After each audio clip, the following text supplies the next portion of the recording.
घटना चक्र के प्रायोजक MDH मसाले, मसाले से MDH और Birla power solutions limited, a Yash Birla group company. Where there's Birla, there's power. Wonderful.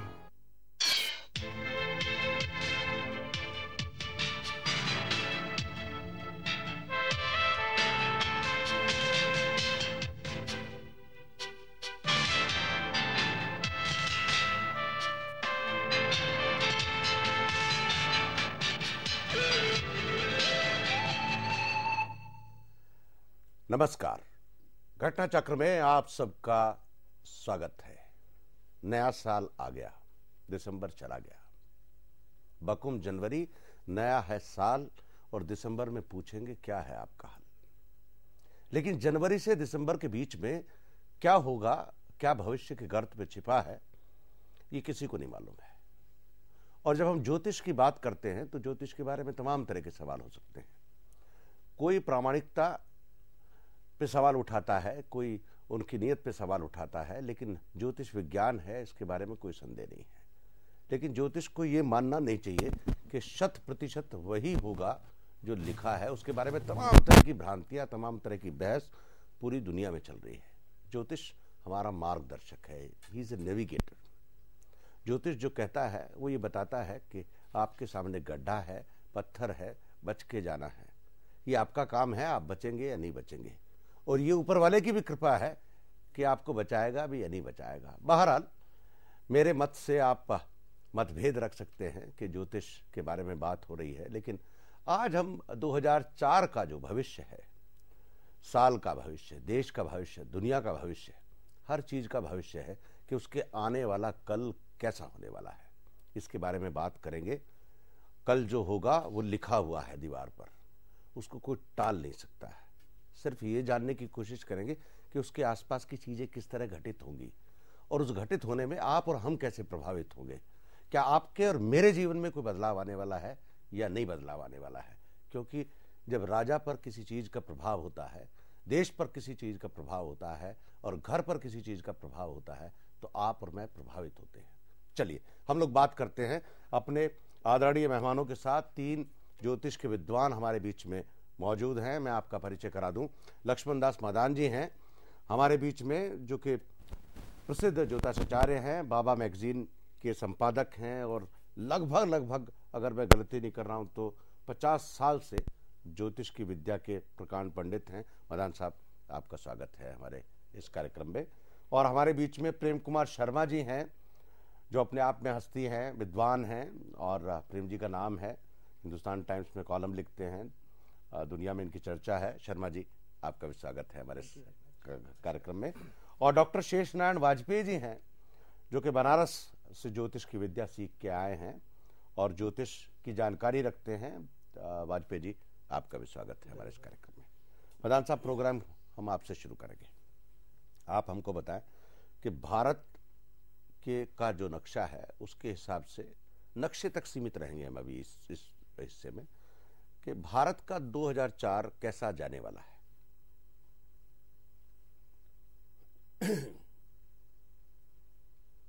Bharat का वर्ष 2004 मिश्रित फल देगा। हमें एक तो आज की जो ग्रहों की चाल है उसको देखना होता है। एक, भारत किस दशा से जब से बना है, अब कौन सी दशा जा रही है, दोनों का देखना होता है। दशा का अपना प्रभाव है, चलत का अपना प्रभाव है। दोनों का योगदान है। हमारा बृहस्पति इस प्रकार सिंह राशि में चल रहा है, ये विश्व में चल रहा है, हर एक के लिए चल रहा है, इस तरह भारत के लिए भी चल रहा है। ये भारत को विदेश नीति में बहुत लाभ देता है। जब से 30 जुलाई से ये आया है, ये वचनबद्ध है कि भारत को विदेश नीति से बहुत लाभ देना, और उसका आर्थिक स्थिति पे बहुत लाभ होना, शेयर मार्केट का उठ जाना, और ये रहेगा 6 सितंबर तक इसी जगह पर रहेगा। और ये इस स्थिति को बहुत सुधारेगा। हमें विदेश में और अंतर्राष्ट्रीय स्तर पर बहुत मान मिलने की आशा है। ये तो उसका एक प्रभाव है। इसी प्रकार से हमारा एक दूसरा जो हर्षल है, वो एक जिसको आप यूरेनस भी कह सकते हैं, लेकिन हर्षल को ज़्यादा प्रयोग होता है मेरे ज़ुबान पर। ये एक बहुत अच्छा शक्तिशाली ग्रह है जो कि भारत को बहुत उन्नति देने की क्षमता रखता है, और इसका प्रभाव शुभ और अति शुभ, और जब ये इससे संपर्क हो गया बृहस्पति से तो इसका बहुत ही लाभ होता है। तो इससे क्या हो रहा है, जब ये बृहस्पति के सामने आया, बृहस्पति इसके सामने आया, ये तो वहाँ बहुत सांस है, तो हमारे विज्ञान में बहुत लाभ हुआ। जैसे अटल जी ने आते ही शासन में आटम बम का किया, और इसके बाद हमारे विज्ञान में बहुत उन्नति होती जा रही है। और ये जितना भी है इसमें ज्योतिष भी आता है, क्योंकि ये बृहस्पति की तरह हर्षल जो है उनसे ज़्यादा अधिक तौर पर योगदान है यूरेनस का या हर्षल का, हमें इस विषय में सफलता देना। तो आपके हिसाब से 2004 जो है भारत के हिसाब से बेमिसाल रहेगा? भारत के हिसाब से बहुत अच्छा रहेगा, और इसमें आपत्ति भी बहुत है। चुनाव भी होने वाला है, उनकी उसकी भी बात करते हैं। अभी हम ओवरऑल बात कर रहे हैं, चुनाव की बात पे भी आएंगे। प्रेम जी आप बताएं। बिल्कुल, जैसे मदान साहब ने कहा है, ये बिल्कुल सही कहा है कि ये इस ग्रह का जो प्रभाव है वो जुलाई 2003 से ही बहुत विशेष तौर पे शुरू हो गया, और जिससे आप देखेंगे ये सितंबर से, खास करके ये दिसंबर से जो इसका प्रभाव है और ज़्यादा तेजी तरीके से बढ़ने वाला है।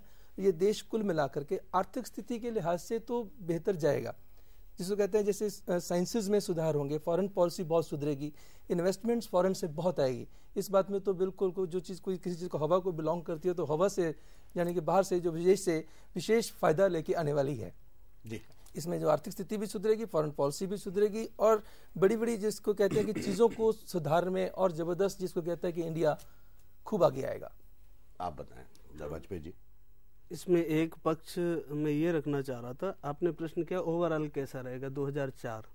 मैं ये कह सकता हूँ कि इसमें ओवरऑल में मौसम संबंधी बात भी आ सकती है। हाँ बिल्कुल आ सकती है, या उसका कोई अलग से प्रश्न है? नहीं नहीं आप बताएं। हाँ, अगर मौसम संबंधी बात भी आ सकती है तो मैं एक सामान्य रूप से ये कहना चाहता हूँ कि इसमें काल सर्प योग मई मास से अक्टूबर तक लगभग चल रहा, जो सार्वजनिक रूप से ये समय उतार चढ़ाव युक्त रहेगा इसमें, और इसी समय के संदर्भ में लगभग चुनाव भी आने की संभावना है। तो इससे भी हमारे देश की जो स्थिति है अथवा वैश्विक परिप्रेक्ष्य में ये समय उतार चढ़ाव युक्त है। दूसरा, मौसम की स्थिति ये है कि एक बार चंदा नाड़ी पर 5 ग्रह आ रहे हैं, वो समय लगभग एक महीने का है। उस समय के बीच में हमारे यहाँ प्राकृतिक आपदाएं और जो भूकंप आदि इस तरह की व्यवस्थाएं हो सकती हैं, उनसे बचाव किया जा सकता है।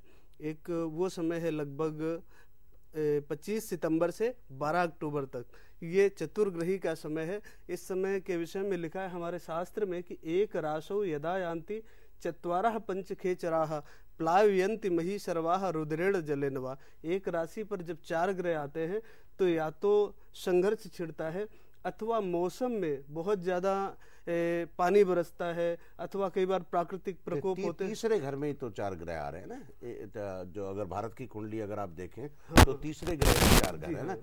जी हाँ, तो उसी के तरफ आप इशारा उसी की तरफ इशारा कर रहे हैं, लेकिन ये वैश्विक स्थिति पर भी होता है। जी, हम लोग मदान साहब चुनाव की बात कर रहे थे आप जी। अभी कहा आपने कि ओवरऑल बताए जी, तो मैंने वहाँ आपने कहा कि अभी सिर्फ जितना उन्होंने बताया जी, विदेश नीति, आर्थिक स्थिति, उनका जी। जहाँ तक दूसरी स्थितियाँ हैं, जैसे प्रति मौसम का कह रहे हैं और उसका भूचाल का कह रहे हैं, ऐसी दुर्घटना का कह रहे हैं। मेरी एक पुस्तक है जी, उसमें मैंने इसकी सारी डिटेल दी हुई है। अभी वो पुस्तक मुरली मनोज जोशी जी ने 1 अगस्त को रिलीज की है जी। उसमें ये सारे महीने, वहाँ जुलाई अगस्त तक जाने की जरूरत नहीं है। ये जो हमारा 23 दिसंबर से शुरू हुआ है, ये भी एक बहुत अच्छा नहीं था। अभी कितनी मृत्यु हो गई, ये भी हो रही है। और अभी हमारा भूचाल इसी हमें देखना पड़ेगा कि कब शुरू होता है। ये जो हमारा भूचाल है 20 अभी जो दिसंबर 23 दिसंबर चला है और 22 जनवरी को ले लीजिए। 22 जनवरी से 1 महीने के अंदर अंदर हमें भूचाल आने की आशंका है और अटल है ये, है जी। और उसको हमें वो नारियाँ वगैरह देखने की आवश्यकता भी होती होगी, मैं नहीं जानता। लेकिन मैंने जो देखा है, मेरी जो खोज है, वो तो हर एक देश की अपनी अपनी कुंडली है, उसके अनुसार चलता रहता है। नारी अगर तो है एक जगह है तो सब जगह है, तो भारत की अपनी स्थिति को देखना आवश्यक होता है। तो भारत की स्थिति में अभी जो महीना आएगा इस 22 इसमें वो, और अभी भी जो चल रहा है वो काफी। एक मिनट मदान साहब, हम जो बात कर रहे थे थोड़ी सी अच्छी बात प्रोग्राम की शुरुआत में करते हैं, भूचाल पे बाद में लाएंगे। हम लोग जो बात जानना है जी जी जी जी जी जी जी हम लोग थोड़ा सा अच्छी क्योंकि ज्योतिष में वो रहता है कि बुरी बात को दूसरे ढंग से कहते हैं अगर कुछ हो रहा है। हम लोग जो है एक तो बड़े चिंतित हैं, राजनेता भी जो इस प्रोग्राम को देख रहे होंगे, कि चुनाव का उपयुक्त समय क्या है भारत की कुंडली के हिसाब से।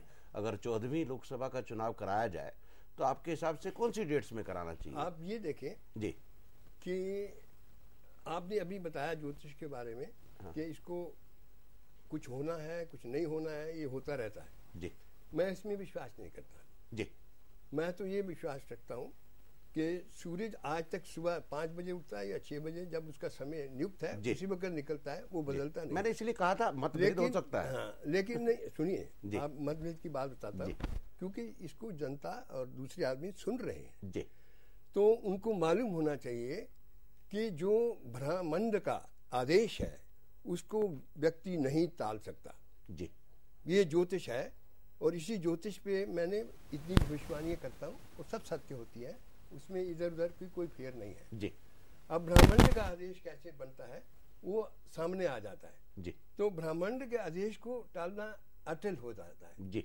कब करें ये व्यक्ति के बस में नहीं है। कब होगा ये मेरे बस में जी। आप बताएं। ये ज्योतिषी के बस में है जी। कब होगा कोई शासन उसको रोक सकता है? नहीं रोक पाएगा जी।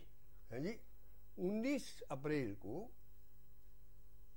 जो है जी, ये लोकसभा भंग हो चुकी होगी जी, या उसके चुनाव का आदेश हो चुका होगा।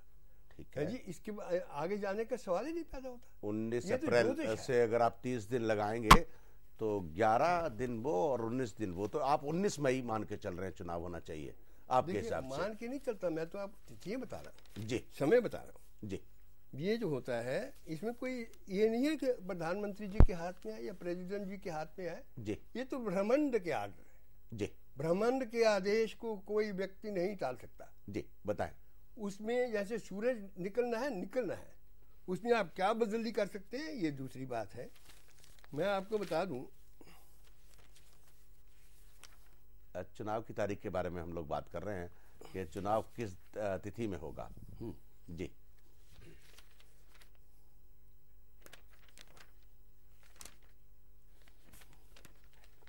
19 अप्रैल 2004 से पहले हाँ। आपकी चुनाव का घोषणा हो चुकी होगी जी या आपकी लोकसभा भंग हो चुकी होगी जी।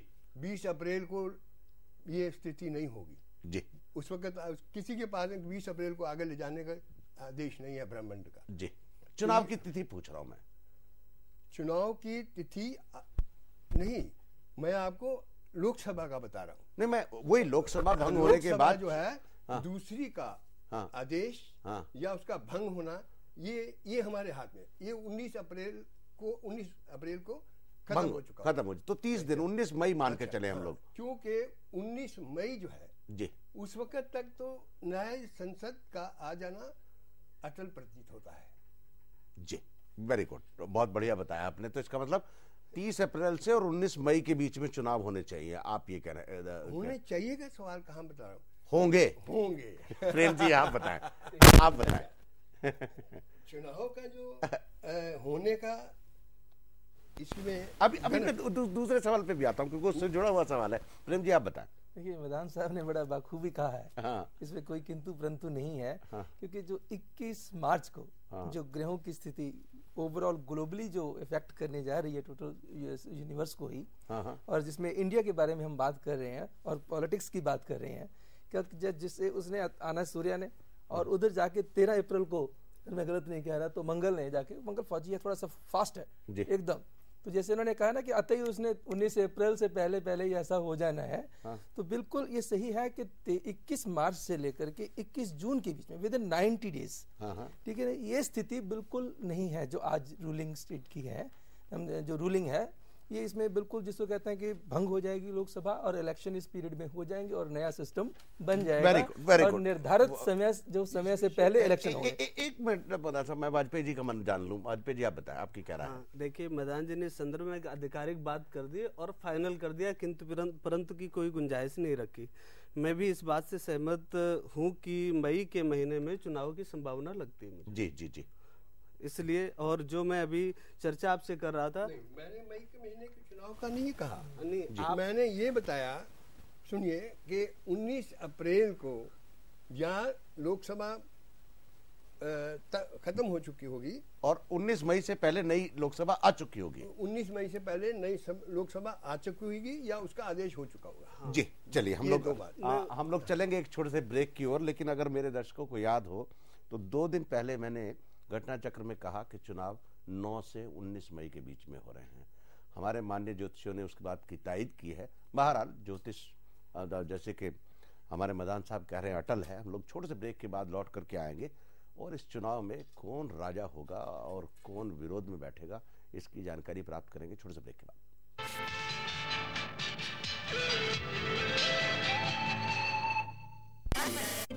Ongoing India versus... Where there is Birla Power Stabilizer, there is no fluctuation. And last week's top scorers were... Where there is Birla Power UPS, there is no interruption. Hi, I'm Mandira Bedi and we're back. Where there is Birla EcoGen Digital Inverter, there is obviously no power cut. And me, Mandira, talking to you about current performances, both powerful and electrifying. Oh. And so, where there is Birla EcoGen Silent Genset, there is no noise. Story of the day. Where there's Birla, there's power. Wonderful. इस उम्र में भी मेरे सारे के सारे दांत सुरक्षित हैं।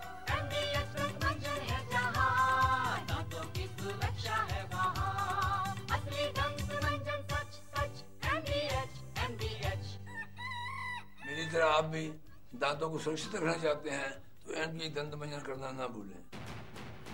Asian Academy of Film and Television announces practical courses in production direction and TV journalism, editing and sound recording, camera and lighting, acting and presentation. For details, contact Marva Studios, Film City, Noida. Hey guys, Fanta. Fanta? पर कुछ लोग कहते हैं कि हाँ, वैसे तो कुछ लोग ये भी कहते हैं कि सांस लेने से मुंह में कीटाणु घुस जाते हैं, तो मुंह बंद कर लो। म्यूजिक सुनने से कान के पर्दे फट भी सकते हैं और सूरज की रोशनी से आंखों पर असर पड़ सकता है। आंखें बंद कर लो। जानते हो तुम लोग कैसे दिख रहे हो? क्या यार? तो लोगों की सुनोगे या सच की? सच की। फैंटा पियो, दिल खोल के जियो। इन सर्दियों में आपकी कोल्ड क्रीम दूसरों के लिए कितनी फायदेमंद है। ऑयली स्टिकी पेश है Ayur non sticky herbal cold cream. रूखी सर्दियों में आपकी त्वचा को दे परफेक्ट ऑयल बैलेंस। इसमें है विटामिन ई और एलोवेरा। आयुर हर्बल कोल्ड क्रीम, बिना चिपचिपाहट त्वचा में समाए नजर न आए। कमाल हो गया। यूरेका मैंने एक नया फार्मूला खोज निकाला है। अगर हम राजमा, चने, चावल, दाल वगैरह सारी रात पानी में भिगो कर रखें तो हम 20% तक रसोई गैस बचा सकते हैं। चुप, मैं पीएचडी कर रहा हूँ और आप हंस रही हैं। लेकिन ये फॉर्मूला तो बहुत पुराना है, हमारी दादी ने हमें बताया था। मेरी दादी ने मुझे बताया ही नहीं, इसका मतलब उसे साइंस नहीं आती थी। साइंस तो आपको भी नहीं आती। राजमा चने दाल रात भर भिगोकर प्रेशर कुकर में बनाइए, इससे आपका टाइम, ईंधन और पैसा बचेगा।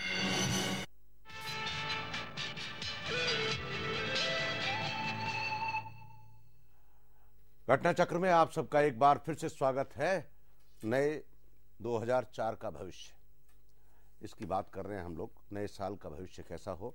लक्ष्मण दास मदान हमारे बीच में हैं, डॉक्टर शेषनारायण वाजपेयी जी हैं और प्रेम कुमार शर्मा जी हैं।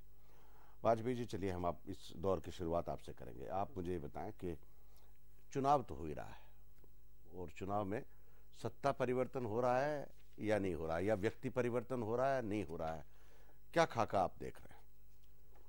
मेरे हिसाब से सत्ता परिवर्तन होते मुझे नहीं दिखाई पड़ रहा, क्योंकि अटल जी की जन्मपत्री जो है इस समय, उसमें बृहस्पति की महादशा में बृहस्पति की अंतर्दशा इस समय प्रारंभ हो चुकी है। जो तृतीय भाव में स्वग्रही बृहस्पति है उनका, जो मुझे नहीं लगता सत्ता परिवर्तन की स्थिति में है। पर बृहस्पति में बृहस्पति की अंतर्दशा तो जो थोड़ा सा ज्योतिष का ज्ञान मुझे है, थोड़ी खतरनाक भी होती है, दूसरी चीजें भी इंगित करती है। हाँ, जहाँ आप बोले, लेकिन उस स्थिति में है नहीं इसमें जी, उस स्थिति में नहीं। तृतीय भाव में स्वग्रही बृहस्पति है, इसलिए मैं ऐसा कह रहा हूँ। तो आप मानते हैं अटल जी प्रधानमंत्री रहेंगे? हाँ, मुझे ऐसा लग रहा। मेजोरिटी से रहेंगे? हाँ जी हाँ। कोई दिक्कत नहीं है? हाँ, मुझे नहीं दिक्कत लग रही। और जो दूसरा विपक्ष का गठबंधन बन रहा है उसकी क्या तस्वीर रहेगी? मैं एक निवेदन इसमें ये करना चाहता हूँ कि जो मैं अटल जी के संदर्भ की बात कर रहा हूँ वो इस रूप में है कि इस समय दो जनपत्रियां सामने लेके चल रहा हूँ, एक सोनिया जी की, एक अटल जी की। इसलिए दो ही बड़ी पार्टियां हैं हमारे देश में। तो जब हम अटल जी की जनपत्री सोनिया जी के समकक्ष रखते हैं तो अटल जी की गृह स्थिति हमें ज्यादा बलवती लग रही जी। और संयुक्त मोर्चा का अभी तक कोई नेता सामने उभर के नहीं आया है, इसलिए उस संदर्भ की बात नहीं कर। चलिए प्रेम जी, आप बताएं। देखिए, यहाँ तक तो ये ताल्लुक जिस चीज ने आपने पूछा कि भी इस समय क्या होगा, ये देखिए, जो सरकार तो यही जिसको कहते हैं कि बीजेपी की ही रहेगी, कोलिशन में ही आएगी, इस बात में भी कोई दो राय नहीं है।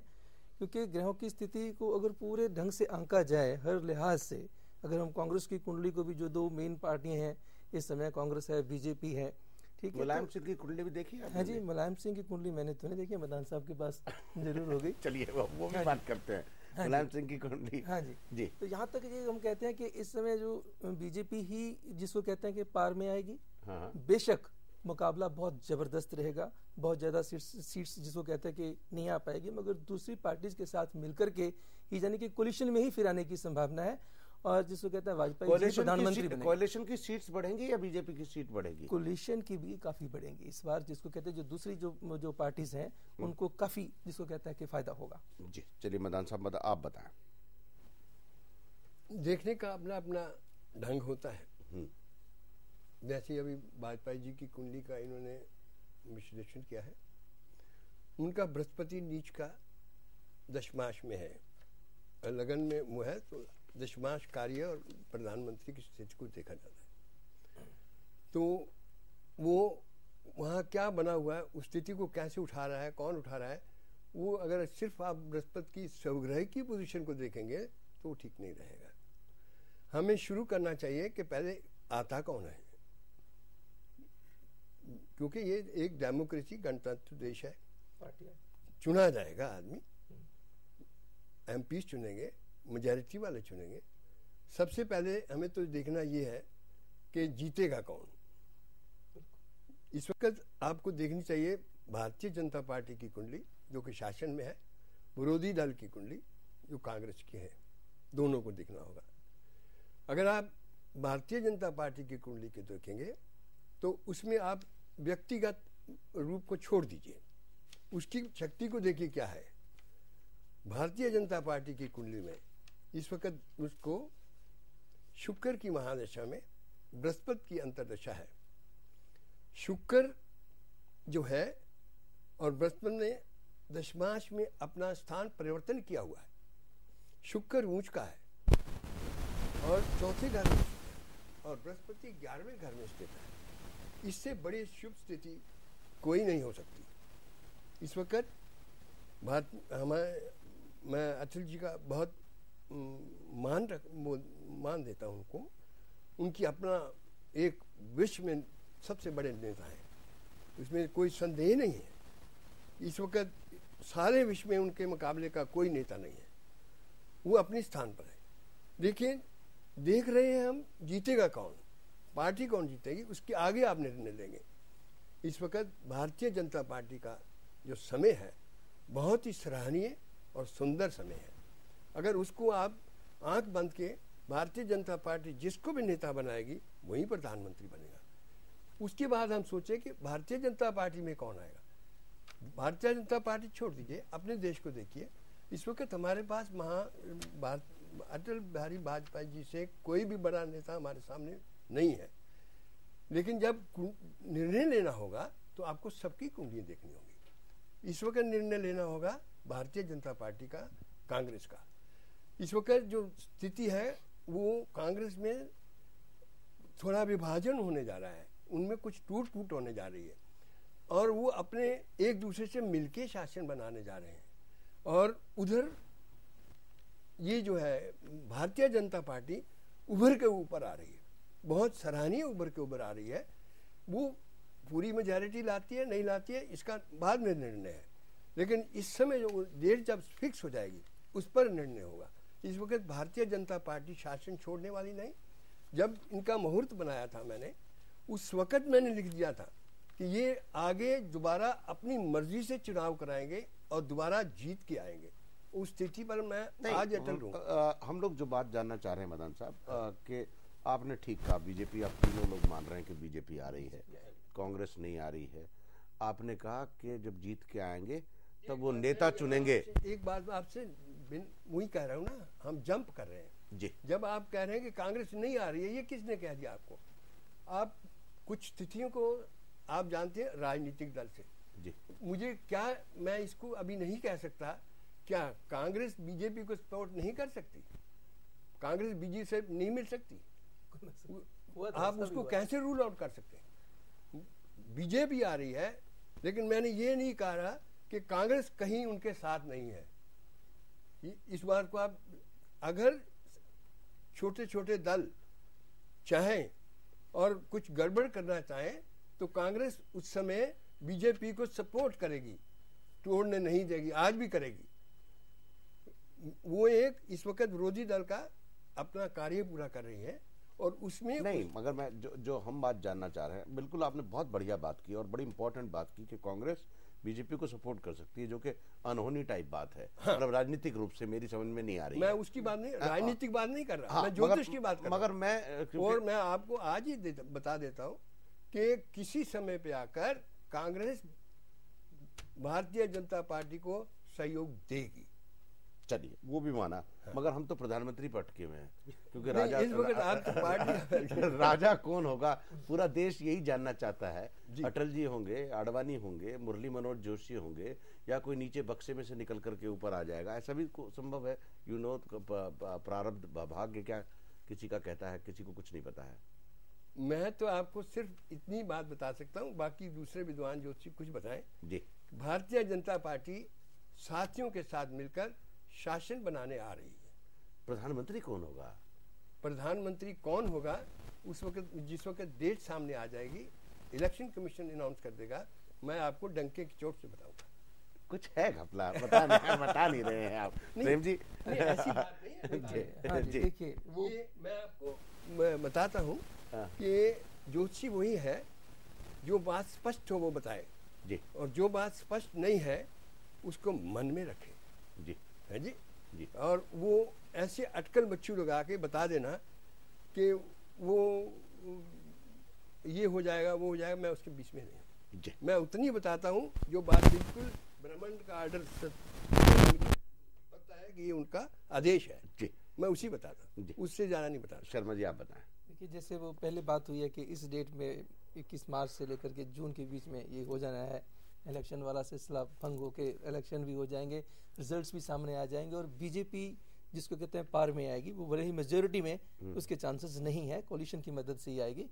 और जिसको कहते हैं वो वाजपेयी जी के बारे में हम क्यों कहते हैं कि उनकी कुंडली में और हिंदुस्तान की कुंडली में जब उनको पूरा देखते हैं, हम मिलान करते हैं, और तो उस समय ये मालूम पड़ता है कि वाजपेयी जी ही इसके, जिसको कहते हैं कि आगामी जो प्रधानमंत्री बनेंगे, भले ही आगे चल करके वो कितना समय रह पाते हैं वो एक अलग बात है, उनकी हेल्थ उनकी परेशानी का कोई कारण बन सकती है, वो एक अलग हिस्सा हो सकती है, ठीक है। लेकिन हमारी समझ में जो आता है कि प्रधानमंत्री आने वाले समय में वो वाजपेयी जी ही बनेंगे, चाहे सपोर्ट उनको कहीं से भी क्यों ना मिले। वाजपेयी जी आप बताएं। वाजपेयी जी पे बताएंगे। हाँ, मैं इसमें निवेदन फिलहाल ये कर रहा हूँ, हो सकता है कहीं से मतलब मैं अपनी बात स्पष्ट कर सकने में अक्षम रहा हूँ।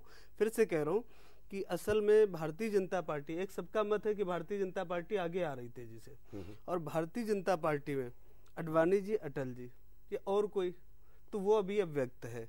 अडवाणी जी की बात आती तो राहु में शुक्र की दशा है अडवाणी जी की इस समय, और जबकि राहु की महादशा में शुक्र की अंतरदशा है, राहु सप्तम भाव में बैठा हुआ है और शुक्र बैठा हुआ आय भाव में कन्या का, जिसे हम नीच राशि का मानते हैं।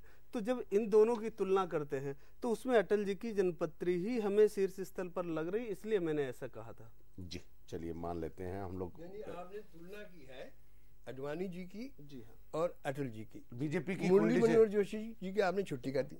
नहीं, मैं उनकी कुंडली नहीं देगी आपने। वो कुंडली जब है करेंगे प्रधानमंत्री बनने के लिए तो हम सब कुंडलियों को देखेंगे, सब कुंडलियों को देखना पड़ेगा। कब देखेंगे? समय आने पर देखेंगे। इस वक्त ये कह देना कि वो बनेंगे, मैं मन से चाहता हूँ, मैं आशा भी करता हूँ और मुझे नजर भी आता है, उसमें दो संदेह नहीं। लेकिन मैं वो बात कभी जबान पे नहीं लाता जिसका आदेश ब्राह्मण से नहीं आता। ब्राह्मण से अभी कोई आदेश नहीं आया कि किसको प्रधानमंत्री बनाना। मदान साहब चलिए हम लोग एक और बड़ा रोचक जो सबके मन में सवाल है, हम लोग राजनीति से निकलेंगे अभी 2 मिनट के बाद, लेकिन सोनिया गांधी के बारे में लोगों की बड़ी उत्सुकता है, इच्छा है कि वो प्रधानमंत्री बनेंगी। पूरा देश बयानबाजी में लगा हुआ है और कांग्रेस पार्टी का तो मतलब बच्चे से लेके और बड़ा नेता तक सब यही चाहते हैं सोनिया गांधी प्रधानमंत्री हो। तो क्या ऐसा होने जा रहा है? हो सकता है कभी भी भविष्य में, मैं कभी भी भविष्य की बात कर रहा हूं, 2004 की नहीं। सोनिया गांधी कभी भी भविष्य में बनेगी या नहीं बनेगी, हाँ, कहना बहुत कठिन है। ज्योतिष में कभी प्रधानमंत्री का पद नहीं लिखा होता। नहीं, राजा के गुण तो लिखे होते हैं। राजा यहाँ हमारे अब्दुल कलाम भी जी हैं, हाँ, प्रधानमंत्री भी हैं, ये सब राजा हैं, है जी। तो उसमें नहीं होता, हाँ, तो उसको कहना।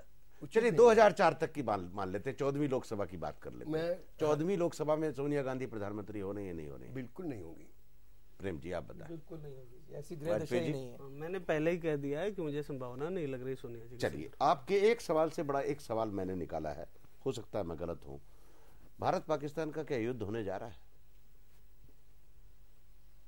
आप मुझसे पूछ रहे हैं? जी जी हाँ। कब होगा? ये होगा 2005 के शुरू में, और हाँ, शुरू हो जाएगा इसका थोड़ा थोड़ा, हाँ, अक्टूबर नवंबर जी से शुरू हो जाएगा। क्योंकि पाकिस्तान को जब भी बृहस्पति की दशा अंतर्दशा लगेगी, उनका वो बृहस्पति बहुत वीक है और वहाँ इतनी अनिश्चितता हो जाएगी कि उनके पास कोई चारा नहीं होगा, इस बजाय इसके कि वो सारे अपने साथियों को लेकर कहेंगे पाकिस्तान पर आक्रमण करो, या भारत पर आक्रमण करो, वो ही रहेगा उनके पास। तो मुशर्रफ की रहनुमाई में होगा, मुशर्रफ के बिना होगा? कुंडली दे दीजिए मुशर्रफ की तो मैं बता सकता हूँ। बताएं शर्मा जी। नहीं, पाकिस्तान की कुंडली से लगता है ना कि राजा जा रहा है या नहीं जा रहा है, राजा वही रहेगा। वही मैंने आपको बताया जी कि जो सत्य ज्योतिषी है वो अटकल बच्चों नहीं लगाते जी। तो युद्ध का क्या परिणाम रहा है? एक सवाल होता है मदान साहब मेरे पास सुना जी। इसमें जब हम लिखते हैं कि भारत का राजा को हानि हो रही है, हाँ, राजा का मतलब सिर्फ प्रधानमंत्री, राष्ट्रपति, उपराष्ट्रपति ये नहीं होता है जी। बड़ा कोई हस्ती जा रही है। जब दूसरे की कुंडली मिल जाए, सबका हो जाए, विश्लेषण हो जाए, तब आप निर्णय ले सकते। चलिए तो उस युद्ध में विजय और पराजय की बात तो बाद में करेंगे, पहले शर्मा जी से पूछते हैं। शर्मा जी, भारत पाकिस्तान का युद्ध हो रहा है? देखिए, जहाँ तक तो आज हम 2004 की बात कर रहे हैं तो बिल्कुल नहीं हो रहा है। अच्छा, ठीक है। नहीं, आगे समय जैसे मदान साहब ने कहा कि जैसे जनवरी 2005 का जैसे बृहस्पति ने परिवर्तन करना है, ठीक है नहीं, तो उसके बाद जो हालात हैं वो उस तरफ को दौड़ पड़ेंगे। और जो आपने सवाल पूछा था कि उस समय का राजा, क्योंकि एक चीज तो मैं थोड़ा सा माफी चाहूंगा मैदान साहब से, भाई बिल्कुल सही कह रहे हैं जो इन्होंने कहा है कि कभी भी किसी चीज का फैसला करने से पहले कि कौन पावरफुल है, तो हमारे पास कुंडलियां होनी बहुत जरूरी है जी। मगर फिर भी हम थोड़ा सा जिसको कहते हैं ना कि जैसे जो आपने सवाल पूछा है उसमें इतना अज्यूम करके चल सकते हैं कि जो रूलर उस समय होगा वो मुशर्रफ नहीं होगा जी। मुशर्रफ आप बताएं वाजपेयी जी। हाँ, जहाँ तक युद्ध की बात है 2004 में मुझे ऐसी स्थिति नहीं लग रही, और आगे की जो परिस्थिति बनेगी उसकी जनपत्री मुशर्रफ साहब की मेरे पास है नहीं, इसलिए मैं आगे की 14 अगस्त 1947 को पाकिस्तान आजाद हुआ, 15 अगस्त 1947 को भारत आजाद हुआ, तो पाकिस्तान की कुंडली तो होगी आपके पास। हाँ, पाकिस्तान की कुंडली होगी, उसके आधार पर 2004 में मुझे युद्ध होते नहीं दिखाई पड़ता। आगे की परिस्थिति पर चिंतन 2005 की युद्ध में मई तक। मदान साहब चलिए, अब हमारा दर्शक ये भी जानना चाहेगा, भारतीय हर भारतीय, तो उस युद्ध में तिरंगा विजय होगा या नहीं होगा? अवश्य विजय होगा, कोई दुनिया की ताकत नहीं डाल सकती। कोई दुनिया की ताकत। देखिए इस बात में तो कोई किंतु परंतु है ही नहीं है कि जीत तो भारत की होगी, क्योंकि भारत की ग्रह दशा ही ऐसी चल रही है कि भारत को हर जगह सम्मान मिलना है। जैसे मैदान साहब ने शुरू में कहा था कि जिसको कहता है आने वाले समय में जो हिंदुस्तान एक अच्छी पोजीशन बनाएगा, ये बात बिल्कुल सही है। जो बेशक वो वार हो तो वार में भी जिसको कहते हैं हिंदुस्तान बाखूबी एक जबरदस्त जीत लेकर के आएगा। वाजपेयी जी, हमारे यहाँ एक कहावत, होनहार वीरवान के होद चीकने पात जी। तो ये परिस्थिति आज स्पष्ट हो चुकी है भारतवर्ष की, चाहे हमारा समृद्ध लोकतंत्र हो और चाहे वैश्विक स्तर पर हमारे देश का बढ़ रहा सम्मान। तो जैसा कि हमारे शर्मा जी ने अभी कहा कि ये बात निश्चित है कि भारत बहुत विशाल स्तर पर सम्मान लेकर के उभर रहा, और पाकिस्तान निस्संदेह इस युद्ध में अगर होता है तो पराजित होगा। एक सवाल पाकिस्तान को लेके और है, जो कि लोग कह रहे हैं, ज्योतिषियों की किताबों में लिखा हुआ है, अभी नाम मुझे याद नहीं है, कह रहे हैं नक्शे पे पाकिस्तान नहीं रहेगा, ऐसी क्या संभावना है? बिल्कुल नहीं, पाकिस्तान रहेगा, इसका विभाजन होगा। वो मैंने लिख रखा है 7 साल पहले, और फिर लिखता हूँ, पाकिस्तान में विभाजन होगा और पाकिस्तान अवश्य रहेगा और भारत का मित्र रहेगा, और भारत पाकिस्तान को नक्शे से नहीं मिटने देगा। भारत पाकिस्तान को अपने बड़े भाई की तरह सब पाकिस्तानियों को सहायता देगा। पाकिस्तानियों को भारत कभी नहीं मिटने देगा जी। मेरी बात निश्चय बहुत इंपॉर्टेंट बात की। चलिए हम लोग अब दुनिया के नक्शे पे चलें। प्रेम जी से सवाल है। प्रेम जी आप मुझे बताएं, जॉर्ज डब्ल्यू बुश अमेरिका का राष्ट्रपति, नवंबर 2004 में चुनाव होना है जी। और पूरी दुनिया की नज़र अमेरिका के चुनाव पे है जी। 20 करोड़ की जनता का प्रतिनिधि नहीं, बल्कि वो 600 करोड़ की जनता जो इस पूरी दुनिया की है उसका रिप्रेजेंटेटिव डिफेक्टो मानते हैं, अप्रत्यक्ष रूप से कहते हैं कि अमेरिका का राजा जो है दुनिया का राजा है, इस समय उसका चुनाव होना है। क्या आपका ज्योतिष कहता है? देखिए यहाँ तक उसकी जिसको कहते हैं कि हम यूएसए के हिसाब से उस कुंडली को देखते हैं और जॉर्ज बुश की कुंडली को देखते हैं, तो उस समय जो ग्रहों की जो स्थिति है कि बुश इस समय इलेक्शन में कोई कामयाब होंगे ऐसे आसार लगते नहीं है। सत्ता परिवर्तन के पूरे योग रहेंगे और टोटल सिस्टम में काफी जबरदस्त चेंजेस आएंगे। नहीं तो अमेरिका की इकोनॉमी डाउन जाएगी, इकोनॉमी डाउन जाएगी या अमेरिका और हमले करेगा, उसके कारण बदनामी होगी और हमले की जो आपने बात कही है ना, ये बहुत बड़ी, क्योंकि जो इस समय जो ग्रह दशा जो ज्यादा प्रभावित करने जा रही है, भले ही हिंदुस्तान जैसे गेन करने जा रहा है एक अलग बात, मगर जो जिसको कहते हैं ग्लोबली, जिसको कहते हैं ये अमेरिका के ऊपर इस चीज का बुरा प्रभाव पड़ेगा, क्योंकि उन्होंने अटैक ऐसे करने ही करने हैं या ऐसे लोगों का साथ देना है यहाँ पर जाकर के उनके लिए वो बदनामी का कारण बन जाए। वाजपेयी जी, हाँ मैं कह सकता हूँ, शर्मा जी ने काफ़ी बात स्पष्ट कर दी है कि शनि की महादशा में गुरु की अंतर्दशा चल रही और शनि आगे इसी 2004 में कर्क राशि में फिर से आ रहा। कर्क लग्न होने पर बुश साहब की कुंडली के 10वें स्थान को नीच राशि से देखता है, नीच दृष्टि से देख रहा, जिसके कारण सत्ता परिवर्तन का प्रबल योग है इनका और सामाजिक अपयश का भी। जॉर्ज डब्ल्यू बुश राष्ट्रपति होंगे या नहीं होंगे? संभावना कम लग रही है उनकी। मदान साहब आप बताएं अमेरिका के बारे में। नहीं होंगे। नहीं होंगे। महिला होगी पुरुष होगा? नहीं बता पाऊंगा। महिला के चांस नहीं होंगे, पुरुष के ही होंगे। अच्छा, उसके चांसेस ज्यादा रहेंगे। तो ऐसी शख्सियत आगे उभर के आ सकती है जिसका नाम अभी नहीं चल रहा है। नहीं, वो तो हिंदुस्तान की राजनीति में भी हो सकता है। हाँ जी, वो तो हिंदुस्तान की मदान साहब की को मैं बड़ी देर से नोट कर रहा हूँ। मदान साहब ने अभी तक प्रधानमंत्री का नाम डिक्लेयर नहीं किया है। बहुत सही बात है। और मदान साहब की बात से मैं ये निष्कर्ष निकाल रहा हूँ, हो सकता है कोई नया आदमी भी प्रधानमंत्री पद का उम्मीदवार होकर के उभरे, ऐसी कोई संभावना? मदान साहब, इस देश की बात कर रहा हूँ मैं, अमेरिका से हटके इस देश की बात कर रहा हूँ। मैं प्रधानमंत्री के पद पर वाजपेयी जी को ही देखना चाह रहा हूँ। चुनाव के बाद क्या होगा मैं उसके बाद ही बता सकता हूँ, क्योंकि ये कहना कि वाजपेयी जी चुनाव के बाद भी बने रहेंगे, मैं नहीं कह सकता। बहुत बड़ी बात कह दी आपने। वो जो मैं सवाल कर रहा था, खैर उस बात को जिक्र करने का कोई तो अर्थ भी नहीं है, क्योंकि नया साल शुरू हुआ है और सबको दूसरी तरह का मैसेज जाना चाहिए। इसका डिपेंड करता है कि आपके एग्जैक्ट चुनाव कब होंगे, उस डेट को देखकर होगा। लेकिन अटल जी की कुंडली में ऐसी कोई बात नहीं है कि वो ना बने जी, ऐसा नहीं मैं कह रहा आपको, लेकिन जो चीज स्पष्ट नहीं है मैं उसको नहीं कह रहा। मैं प्रोग्राम खत्म कर रहा हूँ अंतिम सवाल के साथ कि 2004 की सबसे महत्वपूर्ण घटना आपके हिसाब से क्या होगी? 2004 की सबसे महत्वपूर्ण घटनाएं, एक घटना कोई बताइए। अभी इस निकट के ले लीजिए जी, भूचाल आ रहा है आपका जी, आपके देश में।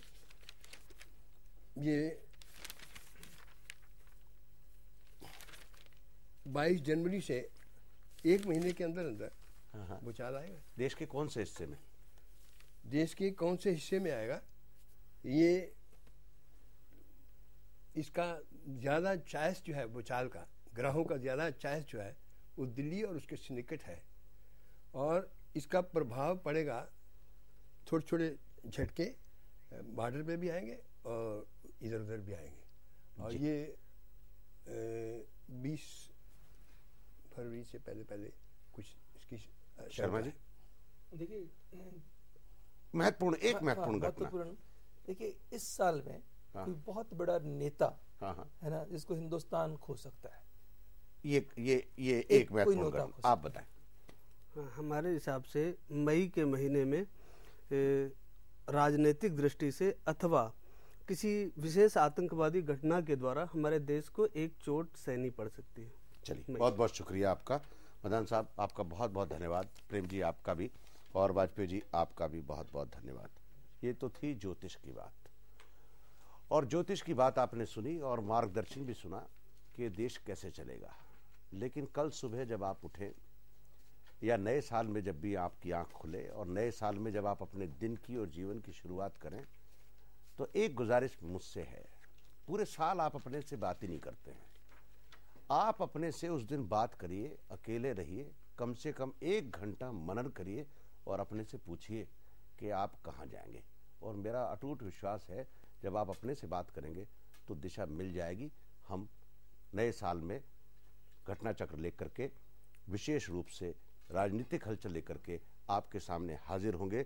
2004 आपको बहुत बहुत मुबारक हो। जैन टीवी के साथियों की ओर से, जैन टीवी की ओर से हम मिलेंगे। तब तक के लिए धन्यवाद, नमस्कार, खुदा हाफिज।